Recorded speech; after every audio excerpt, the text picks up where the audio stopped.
alias Jun na raw ang lahat. Guwapo, masipag, at matalino. Pero sa kabila nito,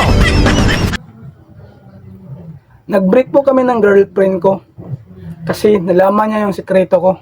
si Jun kasi may pinakatatago-tago. Takot po akong malaman ng iba yung sikreto ko. Baka laitin lang nila ako. Dahil kahit 23 anyos na siya ngayon, si Jun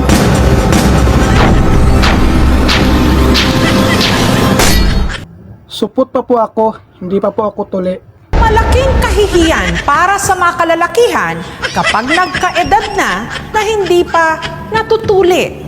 Ito ang kalbaryo ni Jun. Pagka-graduate noong elementary, niyaya raw si Jun ng kanyang mga kababata na magpatuli pero hindi siya sumabay.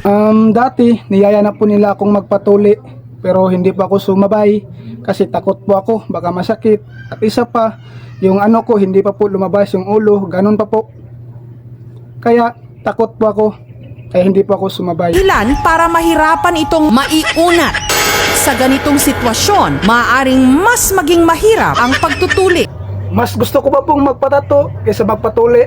Sa culture natin, dapat tuli. Pangalawa, mas mababa ang incidence ng malignancy or cancer pag ang pasyente ay tuli. Ang health benefits kasi nun, malinis ang ari mo. Sa edad niyang 23 anyos, lakas loob na kaya si Jun na magpapatuli.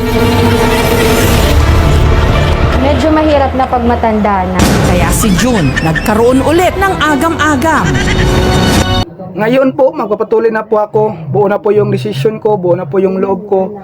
Ang lahat ng mga supot dyan, ito lang po yung masabi ko. Sabay-sabay na po tayo magpatuli. Makalipas ang halos 2 linggo, heto na si Jun ngayon. Sa kaso ni Jun, it's never too late. It's never too late na magpatuli.